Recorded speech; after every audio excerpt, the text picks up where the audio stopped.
going to go ahead and I'm going to get us started. So good morning. My name is Jonathan Nagel. I'm one of the grant analysts from GCA, and I would like to welcome you to the GCA Winter Forum for 2023. We ask that you please make sure that you are muted in order to reduce background noise during the presentation. If you have any questions, please use the chat feature in Zoom.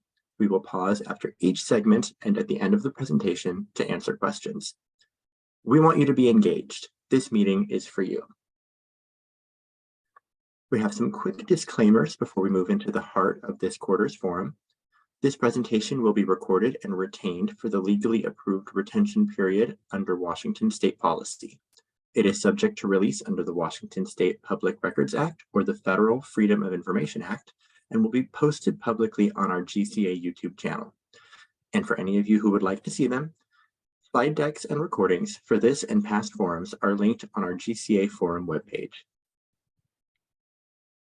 We have a bit of a shorter agenda today, which should hopefully leave plenty of time for any questions. To start us off, I will be running through some quick reminders and updates from GCA. After that, Cheryl will be giving us a follow-up on late posting charges.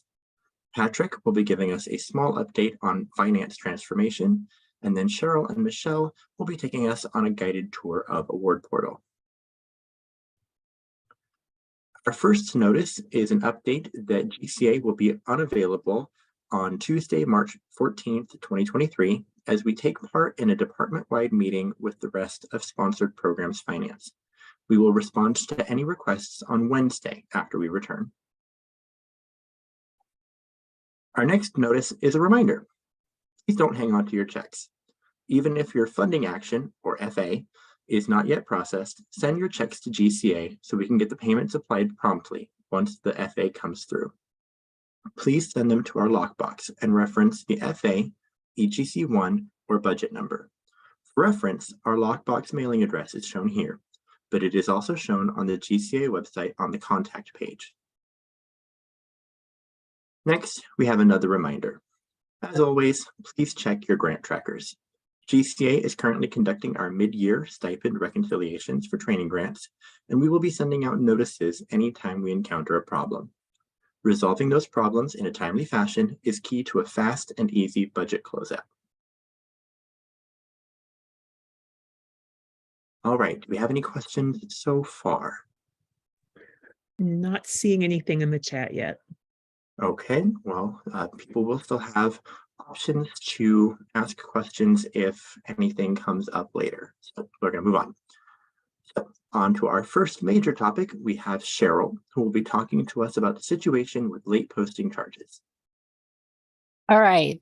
Hi, guys. This is Cheryl. You probably have noted that there's been a lot of activity and communication about late posting charges to the grants. And so I had to use this picture because it kind of must feel like this to all of us. It's like, oh no, not this again. But yes, this again. And so okay, here we go. So I just want to kind of go over some of the things that have happened. So the late charges are any charge that's posted after the final action date that you see in Grant Tracker. A question we get kind of a lot is like, well, how do you guys determine what that final action date? Sometimes it feels really short and sometimes it feels kind of long. And the answer is that it's the sponsor who really determines what that date is going to be by when they want whatever their final report or the final action or the final invoice. Typically for a final report, we take the due date of the report and then GCA backs up 21 days from the, so like if the report, still, I'll just do typically, the report is due 90 days after the expiration, you would end up with having like 69 days and GCA takes 21 days or 3 weeks to kind of do our final bit. For a final invoice, we take the due date of the invoice, which is typically 60 days, not always though. And then we back up and GCA takes 7 days. So in a 60-day due date, you would have not quite 2 months, but 53 days to kind of get all your stuff posted. There definitely are cases where the sponsor is like, well, I want the final report the same day that this budget ends. And that's really tricky. Or if they want it within 30 days, that means there's just not very much time to get stuff together. In those cases, we definitely are going to be working with the department. We're going to be asking you for a list of charges that might be still out there so that we can try to get as accurate of a report out as possible. Our reporting team in these cases will send you a form. It's a pending transaction form, may be familiar. And they're going to ask you for a list of what's out there for those so that they can try to get that report either as close to accurate as possible. Yep, I saw that. And so all this kerfuffle about late posting charges, one of the things that you guys might be wondering is, well, how often does this really happen? And why do you guys keep bringing it up? And the answer is kind of here. Looking back over 2022, GCA received over 100 requests to reopen a budget after the final action date. And then an additional 75 requests to hold the budget open after the final action date. And that's kind of a lot. And then in January of this year, we were like, well, just the trend kind of continues. And there were 20 requests just in the 1 month for charges that just we couldn't get them posted by the final action date. And some of them were pretty big and some of them were pretty late. And so that is noticeable.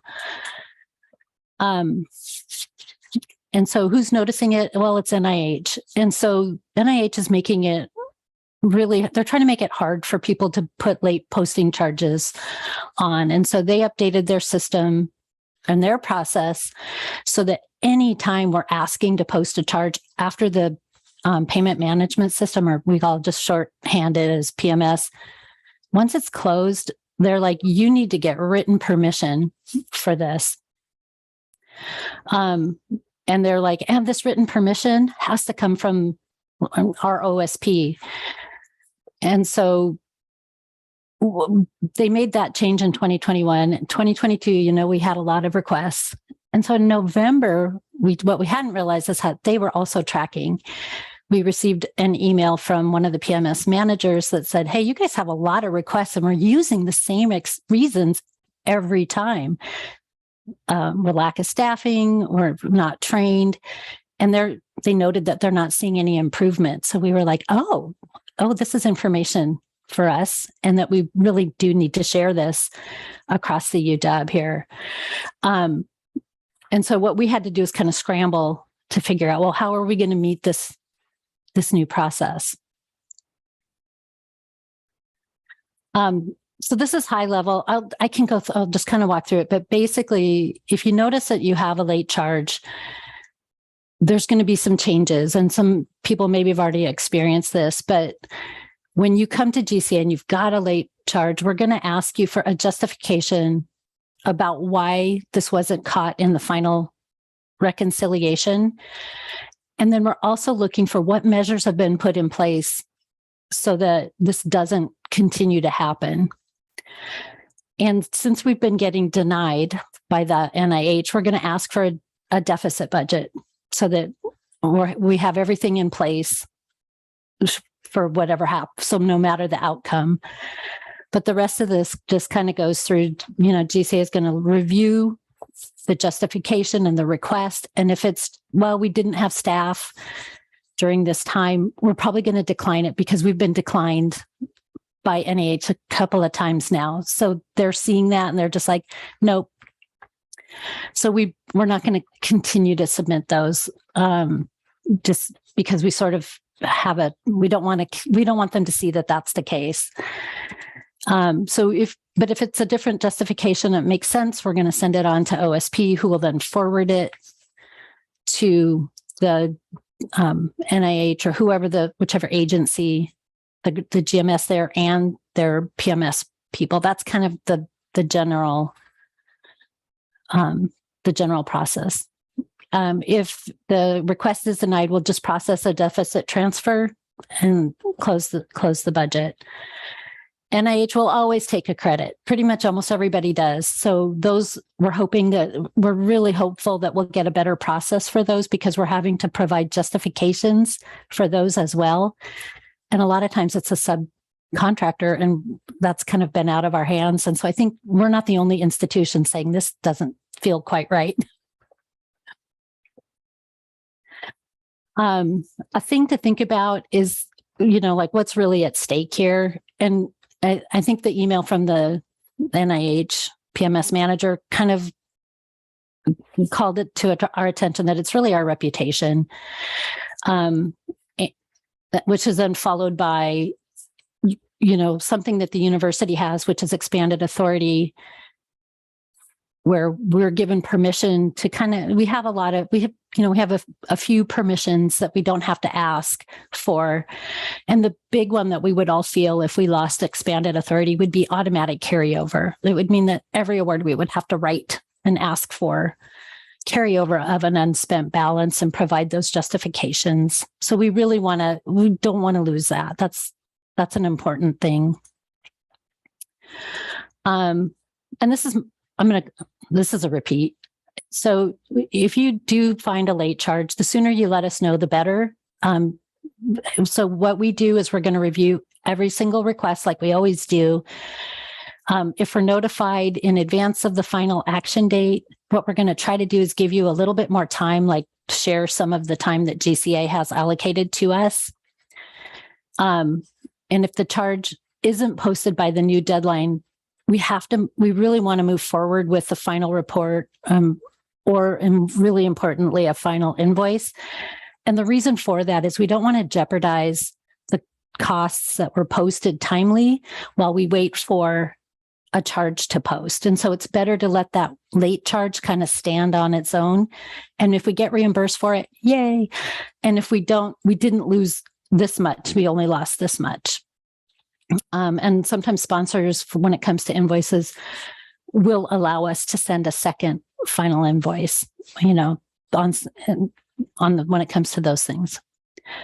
A question we've gotten is, well, why can't you just send us a list of the pending charges and you guys just add that to the report or add that to an invoice? And that is an audit exception unless we absolutely have to. And that's like kind of back a few slides where we were like, if this report is due on the actual end date, there's no other choice for us. But adding a transaction to an invoice, first of all, we did do it last year and it didn't end well for us because things didn't post as advertised. And so then we would end up with discrepancies and it was sort of hard to explain. So we're not going to do it. And as a result, we've taken the pending transaction form off of the website. So if you get it, it's because you have kind of a special circumstance. All right. I'm not going to lie. That was a lot. And when we just really wanted to make sure that this was, that we offered an opportunity to kind of go over what we've been experiencing, what we've been hearing from our sponsors. And I want to know what you guys have, what you want to know. How can we help? Well, we've got some comments in the chat. One is that Gates Foundation is known for their hurry up financial reporting. 100%. So the Gates gives us typically 30 whole days to do a report. So your final action date is like 8 days after your award ends. And so that barely gives you time to post your payroll. That's about it, right? So for the Gates Foundations, usually the reporting team tries to reach out and sometimes they don't, just depends on volumes and stuff. I would say if you have a Gates Foundation, mark your calendar for that last date and then let us know. Those, I don't really consider those late charges. A late charge would be you got your Gates Foundation award ended December 31st and you're coming to us in March. Well, that's late.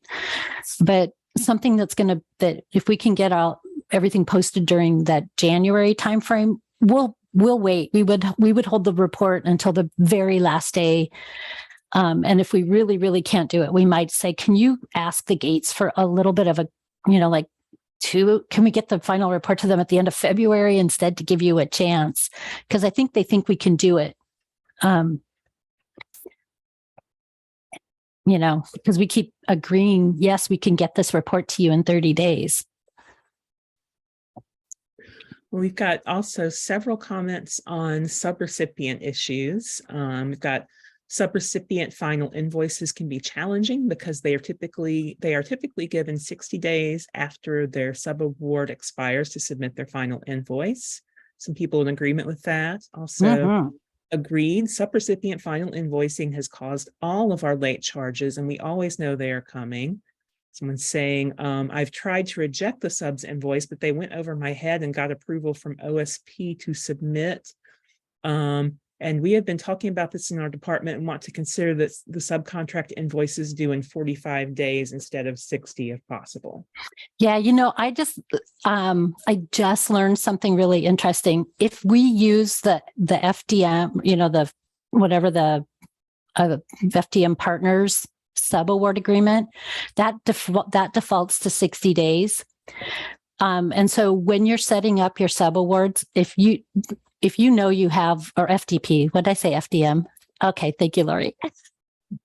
When you're setting up your subaward, you have to know what is your due date to our sponsor, right? And so if the subaward team is trying to use that FDP, or as I like, I'm just going to use the right word, FDP agreement, it's not going to work for like the Gates Foundation is a really great example, because we're going to be giving our subcontractor 60 days when we ourselves only have 30. And so what you have to do is tell the OSP subaward team, I can't use that agreement. We have to use one where the subawardee has to get us that final invoice by, I don't know, we maybe give them 20 days, or I don't know what the fair thing to do in a situation like that. I think things that kind of cross my mind are to go back to our sponsor and say 30 days is just not reasonable. I don't think it really is, but that's just my opinion, and I'm nobody, but I think you can go to them and say, look, we've got sub awards on this. And I think in pretty much every case, we've seen people, the managers at the sponsor be like, oh, of course. So, if they can give us 60 days, then you can use that 45 days. But part of it is like when you're setting up those those subcontracts out, that we have to be, we can't just default to the easy contract. But agreed, but that's what we've seen too. Mm-hmm. We've got a comment. I've found some internal invoices, ISDs, will come through months after the service was provided. I've had to scramble to deal with these late charges. So internal seems to be a concern. Agreed. And there's a lot to manage, and we all know this. But I think part of it is like when we're getting those agreements in and we're saying, yes, we can get, because just think when we're getting these awards in, we're saying, yes, I can get this final report to you in 30 days or on this date. And it's like, when we see that, it would be great if we could say, no, I cannot do this and have it accurate. Could we, change the agreement so that I can get this report or invoice to you in 60 days or 90 days, and maybe we do, work out something with the sponsor. But I think for sure, sometimes an extension can help that changes due dates. Mm-hmm. We've got a question and answer in the chat. The question was, can we change the agreement after the award is issued? And the response from Juan is, you can always request a post-award change. Yes. And then we've got a question. I'm sorry, can I clarify that? My question was, can we change the outgoing sub after it's issued? I have one going out from a Gates Foundation, and I know they are a partner, so I'm assuming that they gave it the 60 days. Yeah, if they use that FDP award agreement, that's probably what It did, but so that's an OSP sub-award team. So I think I would definitely shoot them an email and just say, hey, we use this and the deadline here isn't going to work. Can we amend this, please? But definitely let the sub-award E know that you're shortening the time. Thank you. We have another question in the chat, which is, help me understand why it's on the grant staff to suggest which contract to use. Should this not be part of the review process at Upper Campus? Do you mean like when you're OSP sub awards, like when they're issuing these? Yeah, let me just jump in really quick. I guess I'm trying to understand. It seems to me that after the contract is issued, is it probably too late to be catching whether or not they're using 45-day or 60-day language? And so I guess I'm wondering, like, that it seems like there needs to be another leverage point in the conversation where that is decided instead of waiting for an amendment after a contract is made. And it doesn't really seem like that would be it seems like there would be a check in the process of setting up the agreement on Upper Campus side who can see the terms of the sponsor award. So I guess I'm just wondering why that's being pushed down to campus and that it's happening after no agreement's already been made.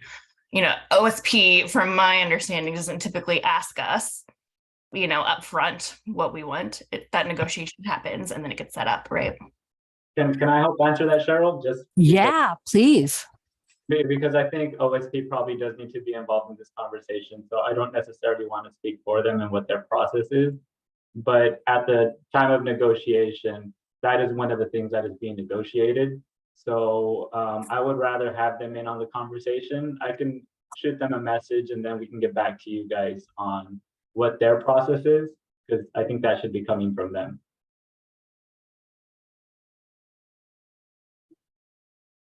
Yeah, that would seem like that would also speak to the next question that was come in, which is basically, is this something that OSP are considering? So since this is something the school or unit has very little control over. So yeah, we will definitely have that discussion with OSP. Yeah, this was excellent questions, you guys. We just really appreciate it. This kind of, I feel like this just kind of like now we know where and what to ask the questions of, because I think we're all seeing it and feeling it. Okay, I'm not seeing any more questions. So I think we can move on to the next topic. All right, for our next topic, we have Patrick, who will be giving us an update on finance transformation. All right, thank you. Good morning. So after all that late charges talk, I will be giving a brief update on budgets that will and will not be moving with GCA in the upcoming workday transition. So the breakdown of budgets that are moving will be found by their type and class. Any budget that is type or class 06 will not be handled by GCA. Gift Office will handle these budgets, and they are getting a new system and new process for this, and we will continue to update as more information is known, but that is going their way. And as of this moment, we do not currently know who will handle the other 06 budgets that are not gifts, but again, this is something that you will be notified of as we know. Most budgets that are 05 will stay with GCA with some exceptions. Those exceptions are a few 0513s, which are considered other grant research. And this comes from a process years ago where we set up some budgets as 0513 that didn't really have a good home at the time, but should not be considered as grants. And if it is 0513 and is not a sponsored project, GCA will be doing outreach to help get them in the correct type and class to move forward into Workday. Other 05 exceptions are 0555 affiliate programs, 0552 royalty income, and 0559 miscellaneous awards. These are the exceptions that will not be continuing with GCA moving into Workday. So how can you know whether or not a budget will move with GCA? The easiest way to verify would be to check the budget in the work tag mapping found at the link below. These slides will be shared following the conclusion of this meeting, so you can access that link. You can search the list by your budget, and if column X has a GR number, it is a grant and will be moving with GCA. And non-grant budgets on this list were referred to the departments to select a work tag for them in Workday. So that was just a quick overview.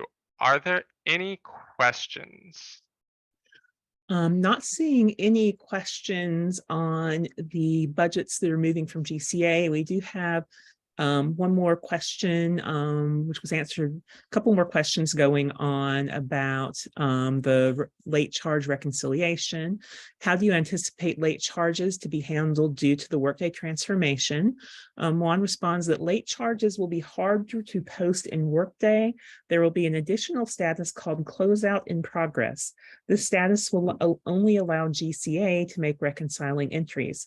So it will be more critical for campus units to reconcile their awards timely so that they can confirm that all expenses are posted. And there's a comment, there's supposedly not going to be a departmental reconciliation process in Workday as there is now in MyFD. And then we do have a question on budgets staying with GCA, assuming that 0531 and 0532 will stay with GCA. Don't know offhand which types and classes those are, but I think so.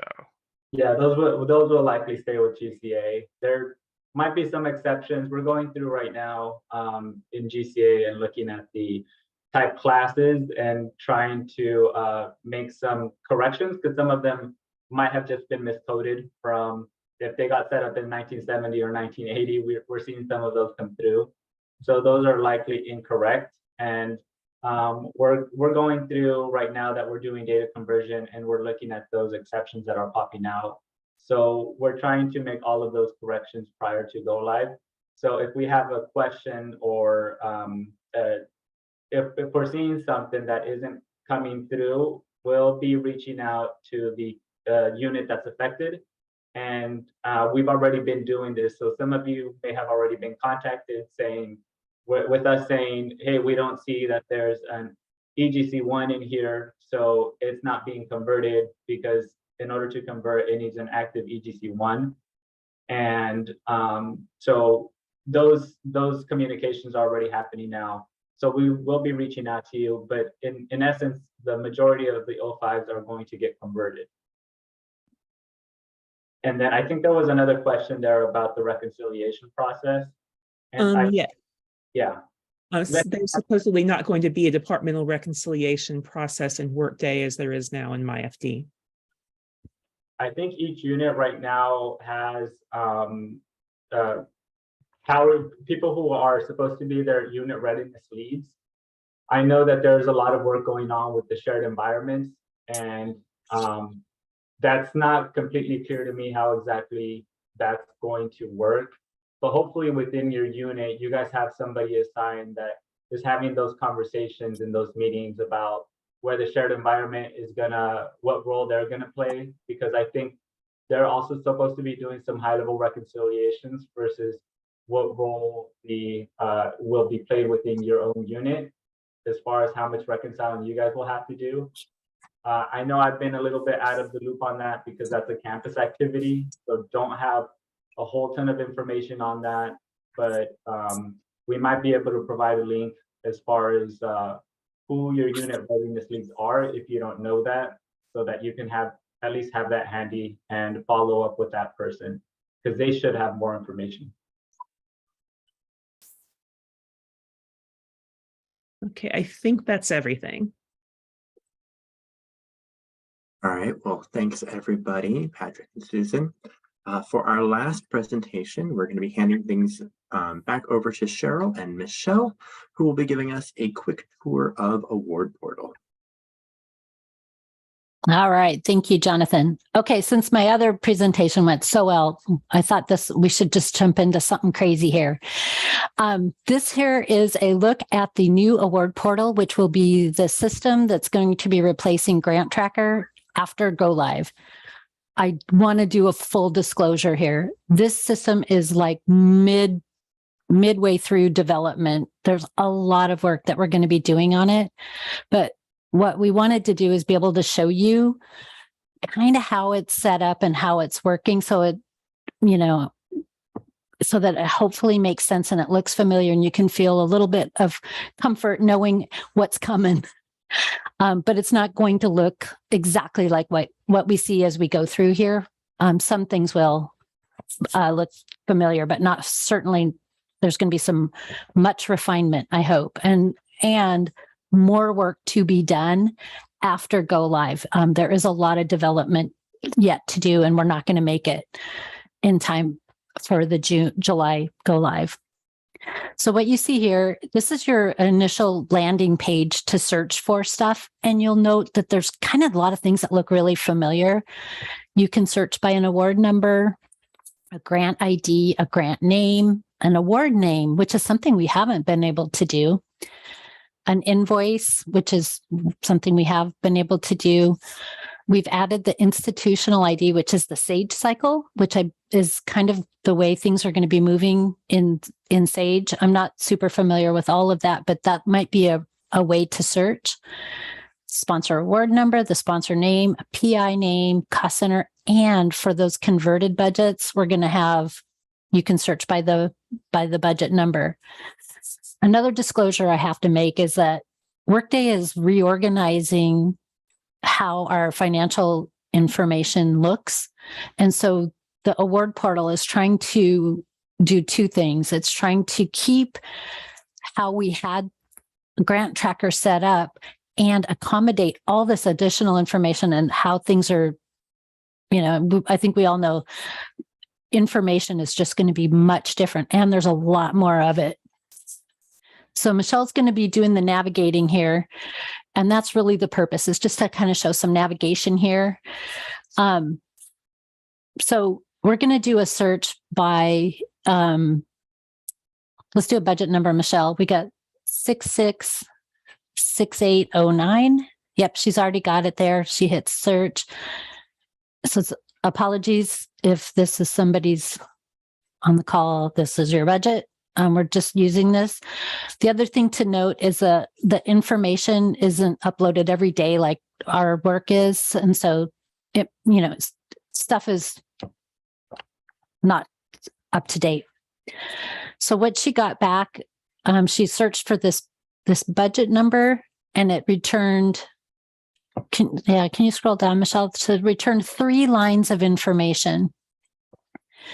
And so you can see the columns of information. There's your award number, the award name, the life cycle status, grant. It goes all the way across. And so because there's so much more now happening going across, what you can do if you'd like is you can arrange the columns. So you just kind of, I think she's just left clicking and dragging them to where she would like them to be. So that's something that we can do. And so on this particular award, we picked it because it was kind of it had something that's going to be new for us. And that is one of them. So the cost share is going to be its own award. And so under the grant name, that line number 3, which thanks Michelle for having that highlighted, you can see that the grant name says, it's got the grant number and then it says CS. And that designates that this would be like the companion award line where cost share would be posted.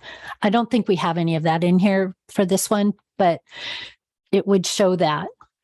Another thing to kind of show you what we're also kind of thinking about is like, gosh, what if you have to go into a word portal to get like that level detail?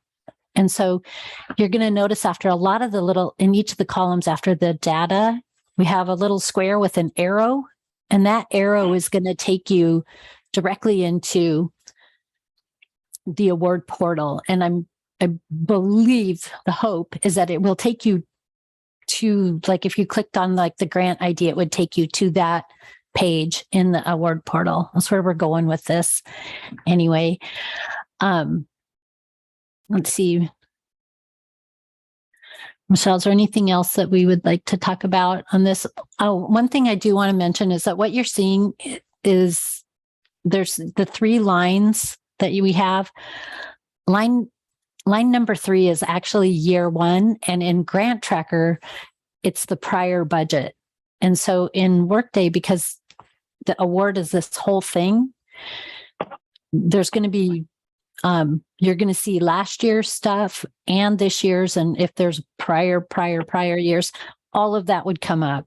And so there may be a lot of award lines for the various things, because you might have a program income, cost share, subcontracts, which of course we just talked about. And so each of those items is going to have its own award line so that everything is just visually separated and ideally easy to see.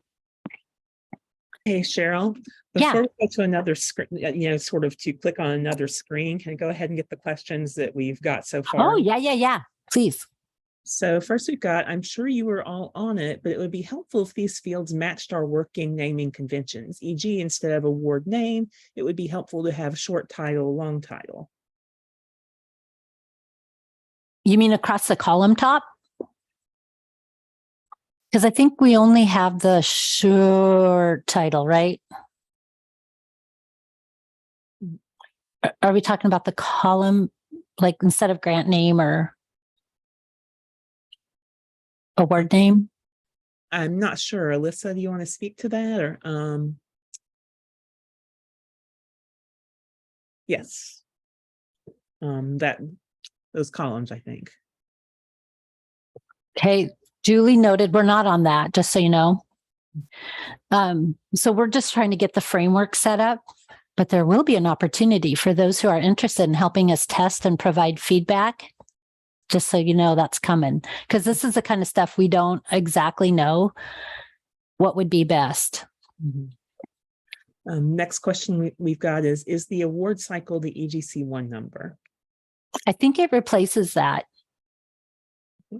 Yeah.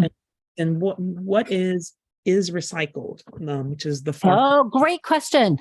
So is recycled, this is going to be in the case where an award line needs to be canceled and a new line set up. And we're kind of learning about when those instances might be. We temporarily have it called is recycled. It hasn't really happened, but what we think it's going to be is like in cases where an award is set up to be cost reimbursable, and then the sponsor switches it midway to, well, I just want to pay it all in full. Well, okay, that means that all the information from the cost reimbursable billing is going to need a new line because it's no longer cost reimbursable. And so then that line would be canceled and all the data gets transferred to a new line. And so we would say yes. And the key to the what we want is to have a link that's going to take you into award portal that's going to show you why was this line canceled. The word on the street is that this is not going to happen very often, and we didn't know, so we put it in here because we're like, we don't know really what's going to happen a lot, what isn't, until we really get in there. And if it turns out we don't need this column, we could get rid of it. But we wanted to have something in case that happens, because what you would see is that it would go, for example, award line 1, award line 3, and award line 4. And you might wonder, well, what happened to 2? And so we would want you to know that 2 was recycled and became 4. Because it just means some change happened. And so that is what's happening there. Okay, we've got another question, which is committed cost share or salary cap cost share or both. Would they generate their own award line? And I believe Juan responded, which is no, it wouldn't. Tell me if I'm saying this wrong, Juan. Cost share that's currently set up in effects will be converted to generate the award line. So, oh yeah, committed cost share and salary cap. Yeah, it's cost share that is set up in effects. Yeah, I don't believe cost share over the salary cap is actually recorded in effects. But the only thing that is going to be converted is if it is set up in the effect system. So if you're seeing that your budget or your award has the cost share contributions and grant tracker, all of that stuff should get converted. If there's another way that you're tracking salary cap and it's not in effects, then it will not get converted. Okay, what about non-salary cost share? Are we still tagging those? So I believe the reason you have the award line is that those charges, rather than posting to I'm going to use the word budget because that's what we're doing now, is they're posted to a department budget that you tag and then it gets reported over. Those charges should be posting to that award line. Mhm. Yeah, and I'll just add to that, Cheryl, a little bit, because the cost share process is going to be different in Workday. Yeah. There should be trainings coming out on how that needs to get set up so that the tagging itself, I think it's going to be a little bit easier, but more information coming on that, because it's just going to have to be set up correctly so that the system can automatically capture those transactions and include them as cost share. Is that through the work tags, Juan?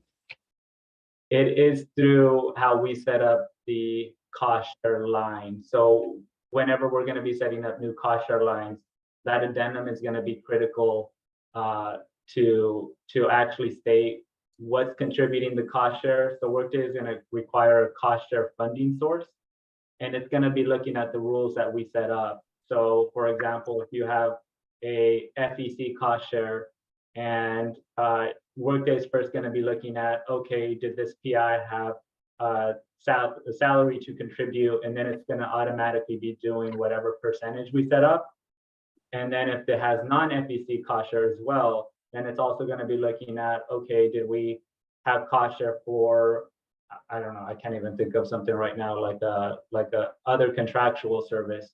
So if it posts salary there, it should be looking at that and tagging that cost share. So I don't believe there's going to be tagging, but I really haven't seen the actual process super well yet. So I would say hold off on that question because more training should be coming on that. And that's fair.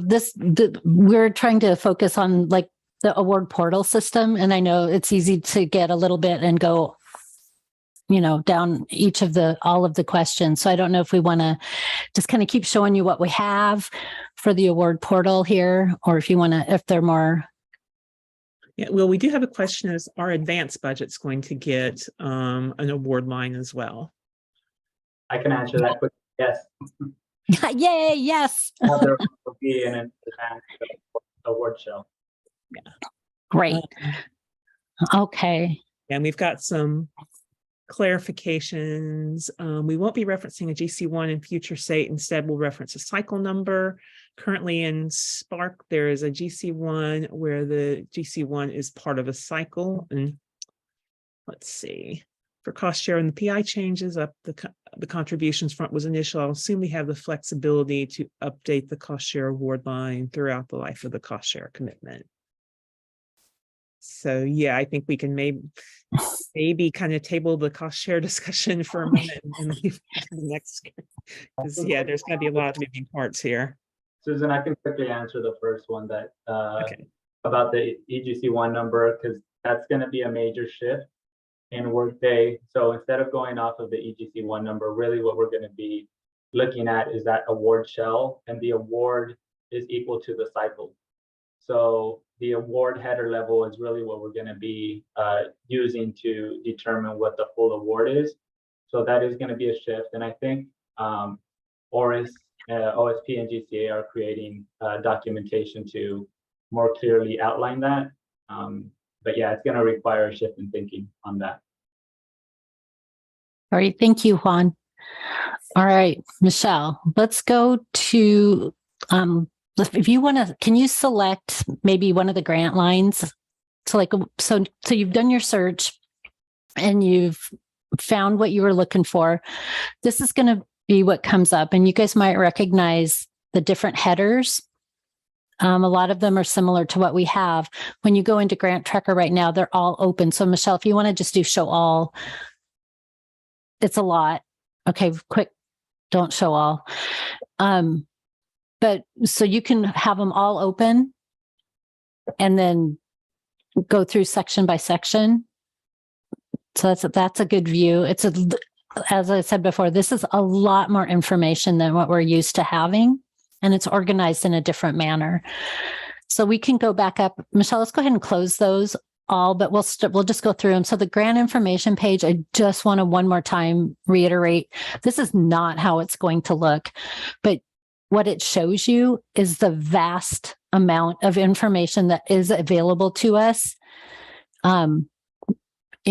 with Workday. This is just a lot of information, and it's just organized differently. So we can go ahead and close that. Things that what Grant Tracker is kind of one of the other kind of big component of it is the communication piece. And that's in the future, I think right now we just say Grant Tracker note, but we're going to be using the word ticket. So you'll see two lines that say open tickets. This will up at the top, we're going to have open tickets. And if there's anything open that's not resolved, it would show here. I don't think this grant has any. No, that doesn't, but it would show here. So we can close that. But then if you drop down to all tickets, you can see, there definitely have been some over the life of this. And you will be able to click on those ticket IDs, and you'll be able to see what was the communication happening back and forth if you're trying to do, which will be helpful, we think, when you're trying to do research. So if you'd scroll up a little, I also want to point out, Michelle, I'm right after the words all tasks. That's the next header. There's two little icons. One of them is the arrow, and that is the icon that will take you to Workday. And the little purple box with the little tiny GT, that is going to take you to the Grant Tracker, where you're going to be able to see the historical information. Grant Tracker will be unplugged, if you will, in that we won't be able to,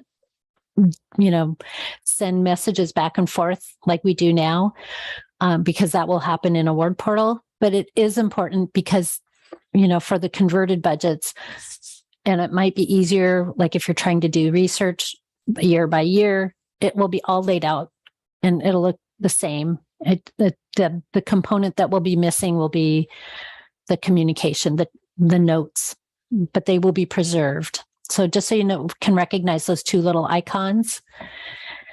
And let's say if you want to send a new message to us or ask us a question or give us some information, there's two places you can do it from here. One is under the open tickets. There's that purple submit a new ticket, and that very same button is down below. So Michelle, if you want to click on it, we can just kind of show how this works. So it automatically is going to come up with the PI name. And so the things that are shaded are the things that are kind of hard coded in there.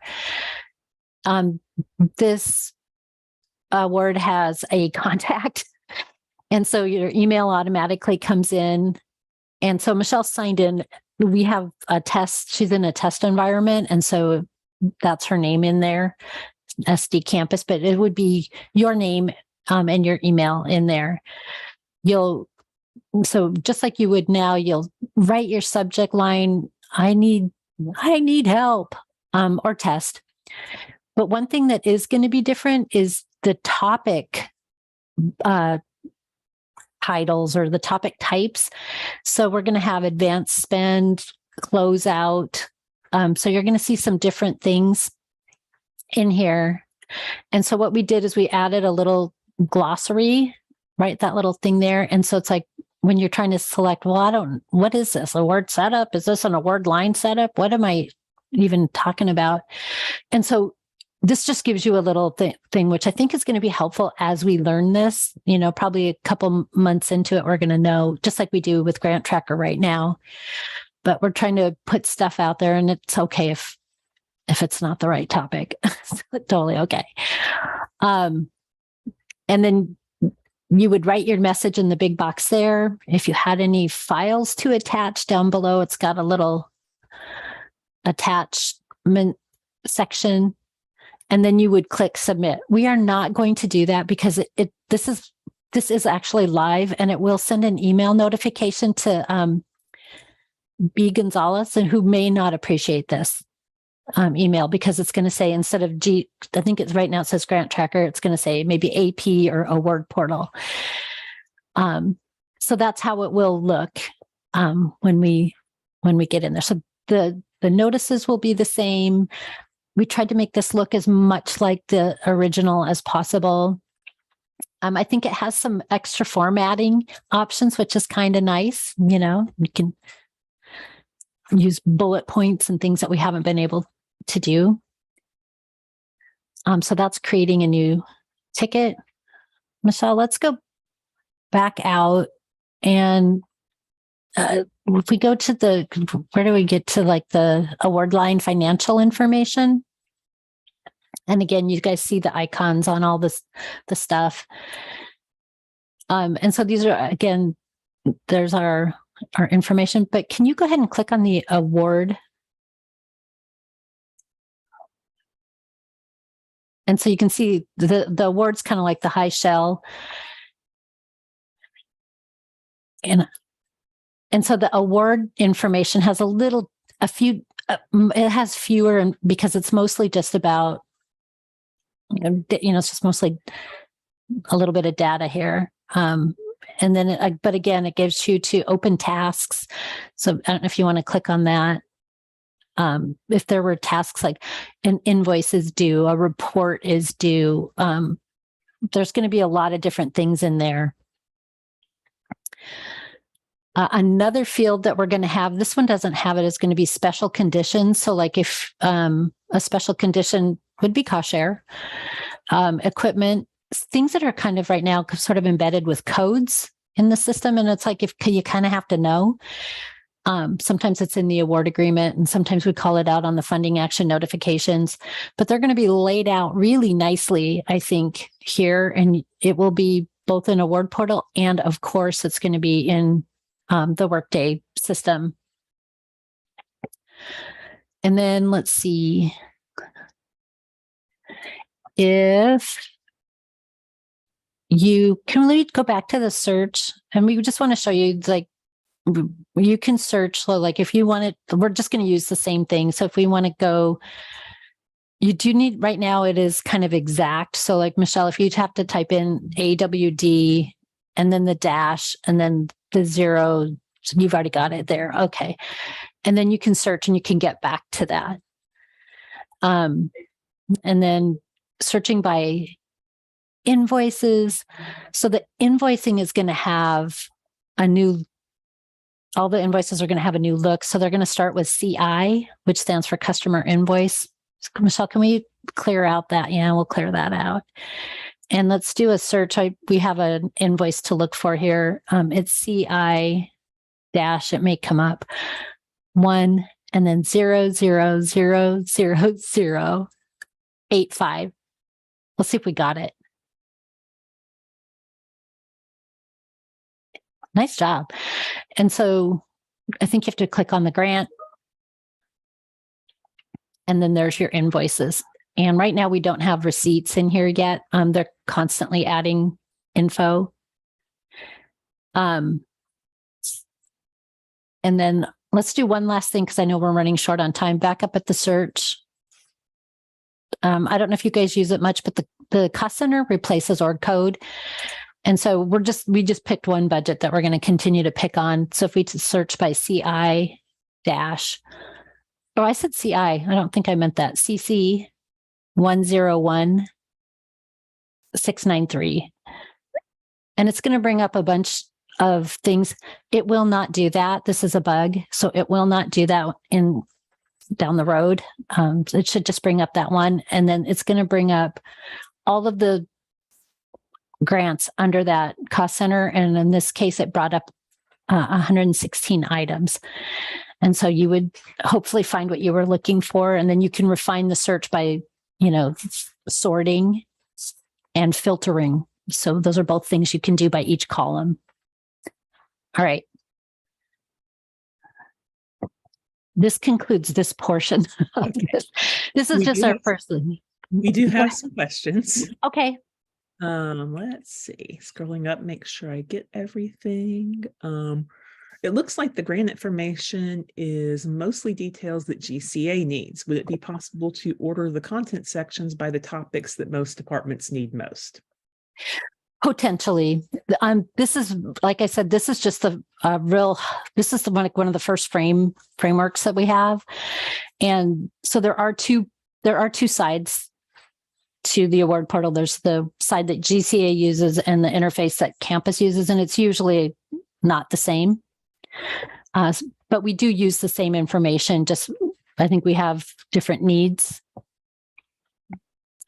Have another question. Will we still get those helpful emails for ticket message updates like we get with Grant Tracker? Oh yeah. Yep. Will there be a way, and this I think was kind of maybe answered by the very last thing we looked at, will there be a way in future state to see what is currently available in the org code report and at a glance overview of activity? Well, that's a cost center, and they are working on the cost center reports. So things that you might normally get out of Grant Tracker, we are trying to recreate and make them available in a Word portal if it makes sense. If the report is actually better done in Workday, maybe that's the right place to go. But I think we're just looking at everything. We've got where will award contacts come from or be maintained? I believe, and Juan maybe can chime in, but I believe that the award contacts are going to be from what's entered in Sage as the grant manager or the person responsible for that award. But we're trying to figure out how can we also, because sometimes there's more than one person. And so how do we get that on there? These are problems that we have. I don't know that we've solved yet. Got a quick clarification question. The historical correspondence that are currently in Grant Tracker will be viewable in the award portal, or to look up the older correspondence, we need to look in, say, a view-only version of Grant Tracker? Yeah, that kind of depends. That's a good question. And I don't know when the cutoff is going to be, but if you go into Grant Tracker, you can, for those older awards that have been around for 20 years, you'll see a good 10 years worth of correspondence. And for that, you will probably have to go into the Grant Tracker to look at, because we don't want to bring everything over. So if purge budgets are probably going to still live in Grant Tracker, awards that were maybe closed after a certain date, it doesn't make sense to bring that kind of stuff over and take up the room when the award isn't really living in the Workday system. So I think it's going to be, I think more information will be forthcoming once, lines are drawn. Yeah. Another question, will we be able to see if carry forward is allowed? I'm not sure if that's going to be a special condition. I'm trying to remember if that was on the list. Yeah, it was on the list. It was? Yeah. Okay. Yeah. So that could be a special condition that carry forward is automatic or something. Okay. Great. Thanks, Michelle. All right. Here's the part. I know we have 1 minute and I want to do my plug, you guys. If anyone is interested in helping us out and testing the campus facing side of the award portal, please send me an email. We'll pick a couple people to send you along into the testing. You'll probably get to work with Michelle and myself mostly. But the testing is going to take place in March and April. And it's a good opportunity to provide some feedback. All the things that we're asking for, we may not get right at July 5th or 6th or whatever date we all do the conversion. But it gives us an opportunity to set up tickets and things for the developers to work towards so that a few months later, we'll have a great product. That's my plug. Okay. Do you want me to continue with the questions that we have here, or? Well, we're at time. I don't know if you guys, I don't mind. I'll stay and I'll answer stuff, but. Okay. I'll jump back in. Okay. Just to kind of close this out officially. So thanks everyone So our next forum is going to be in May 2023. We're going to be sending out a survey for today's forum very soon. Please let us know your thoughts. With that, we're going to say that the official portion of this forum is complete. As Cheryl said, we will be hanging around for a little bit if anyone has more questions. Thank you. Okay, I think the question that I was last on was, will funding actions be sent out for each grant number / award line or only for the overall award?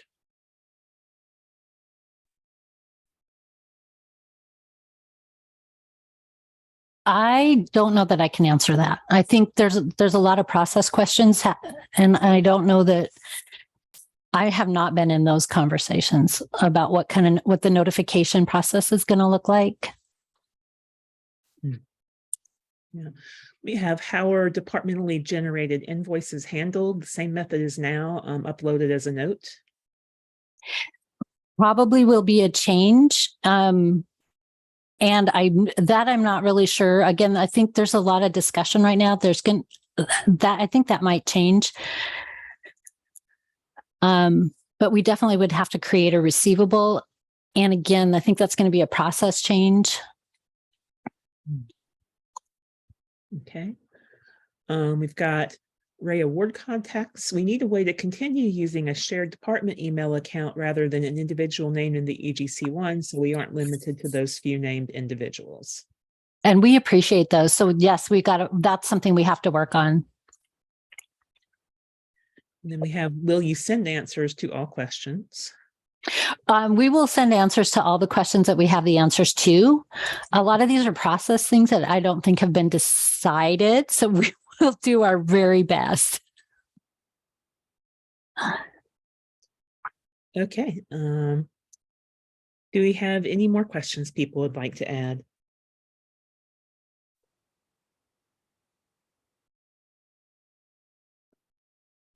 Not seeing or hearing anything else. Yeah. So thank you for coming and thank you for your questions. Yeah, thanks everybody.